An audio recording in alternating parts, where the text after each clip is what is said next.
Oi pessoal, tudo bem? Eu sou a Prof. Samira e você está no Sobre Leituras e Livros. Seja bem-vindo ao meu canal e nesse vídeo eu apresento para vocês a terceira parte do meu projeto que se chama Você sabe que livro é esse?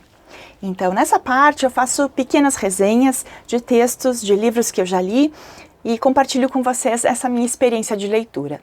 Para essa resenha eu vou nomeá-la como Quanto tempo dura o passado? Porque eu entendo que essa pergunta ela vai permear todo o texto, tanto esse vídeo que vocês vão assistir, como o texto que deu origem a essa resenha. Pois bem, eu vou falar um pouquinho sobre a autora desse texto. Ela é uma escritora eslava, ela é jornalista e a profissão dela enquanto jornalista propiciou, promoveu, possibilitou que ela pudesse escrever do modo como ela escreve, que ela pudesse pesquisar tanto a realidade para poder criar essa obra literária que ela nos apresentou. Na verdade, a pesquisa dela possibilitou que ela criasse não só uma obra, mas 3 ou 4 textos com o mesmo teor, com o mesmo tema, apesar de ter recortes diferentes e também profundidades diferentes. Esse conjunto que ela conseguiu criar enquanto obra literária possibilitou que ela ganhasse, que ela recebesse o Prêmio Nobel de Literatura em 2015. E por isso eu trouxe para vocês um pequeno trecho do discurso que ela fez ao receber esse prêmio. Esse discurso também vai ter alguns elementos que podem revelar quem é essa escritora. Então fiquem atentos. Sempre me incomodou que a verdade não cabia em um coração, em uma cabeça, que a verdade é, de alguma forma, estilhaçada. Há muito de verdade, ela é variada e espalhada pelo mundo. Dostoiévski achava que a humanidade sabe muito, muito mais sobre si mesma do que aquilo registrado na literatura. Então, o que eu faço? Eu coleciono o cotidiano de sentimentos, de pensamentos e de palavras. Eu coleciono a vida do meu tempo. Eu estou interessada na história da alma, cotidiano da alma, as coisas que a visão panorâmica da história geralmente omite ou despreza. Eu trabalho com a história ausente. Com frequência me dizem, mesmo hoje, que minha escrita não é literária, é documental. O que é literatura hoje? Quem pode responder essa pergunta? Nós vivemos mais rápido que nunca. O conteúdo rompe a forma, quebra e a transforma. Tudo transborda suas margens. Música, pintura, mesmo palavras em documentos, escapam aos limites do documento. Não há fronteiras entre fato e invenção, mas um fluxo entre essas coisas. Testemunhas não são imparciais. Ao contar uma história, os humanos criam, eles lutam com o tempo, tal qual um escultor com o mármore. Eles são sujeitos e criadores.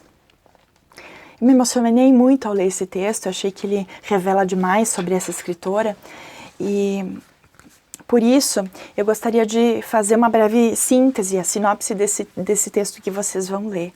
Tenho certeza que vocês vão ler. Então, esse livro ele é composto de pequenos relatos criados a partir da entrevista de senhores e senhoras, de idosos que viveram enquanto crianças, enquanto pré-adolescentes, durante a Segunda Guerra Mundial.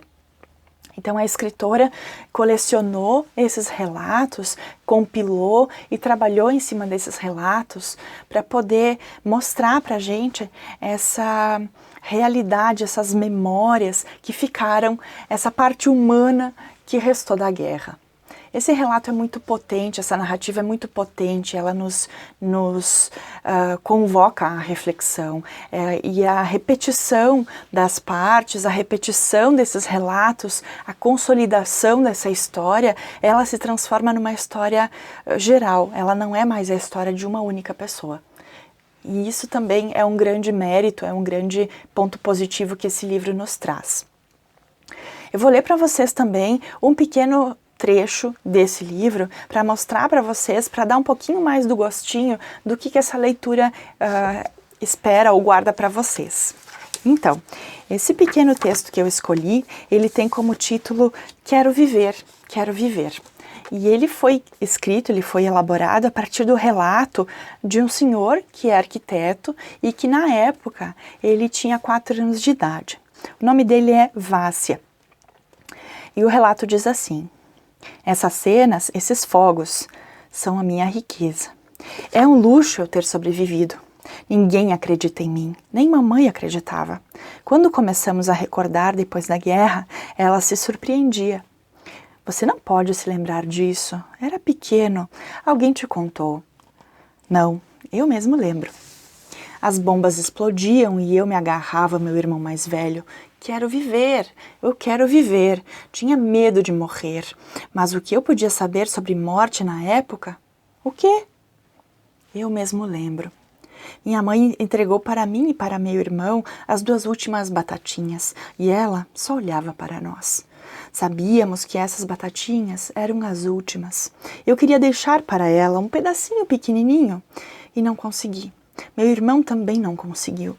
Ficamos com vergonha, com muita vergonha. Não, eu mesmo. Vi nosso primeiro soldado, acho que era tanquista, mas não sei dizer exatamente. Corri até ele. Papai? E ele me levantou nos braços para o céu. Filhinho. E eu me lembro de tudo. Lembro que os adultos falavam. Ele é pequeno, não entende. E eu me surpreendia. Como esses adultos são estranhos? Por que eles decidiram que eu não entendo nada? Eu entendo tudo. Eu até achava que entendia mais do que os adultos, porque eu não chorava e eles choravam. A guerra é o meu livro de história, a minha solidão. Perdi a época da infância, ela fugiu da minha vida. Sou uma pessoa sem infância. Em vez de infância, tenho a guerra. Na vida, a única coisa que depois me abalou desse jeito foi o amor. Quando me apaixonei, conheci o amor. E aqui eu faço então, eu finalizo esse nosso encontro, esse nosso vídeo, mostrando para vocês a beleza desse livro, não só internamente, como eu li no texto, no trechinho, assim como o livro físico também é uma edição muito bonita, muito caprichada. E vocês podem ver aqui que o título desse livro é As Últimas Testemunhas e a nossa querida autora é Svetlana Alexievich e ela, como eu disse para vocês, ganhou o Prêmio Nobel de Literatura e ela merece a sua leitura. Ela merece que você doe o seu tempinho para conhecer um pouco mais dessa história, que não é uma história de um único povo, não é a história da Europa, não é a história dos eslavos, é a nossa história também. Gostou? Curtiu? Curte aí, comenta, compartilha esse vídeo e te inscreve nesse canal.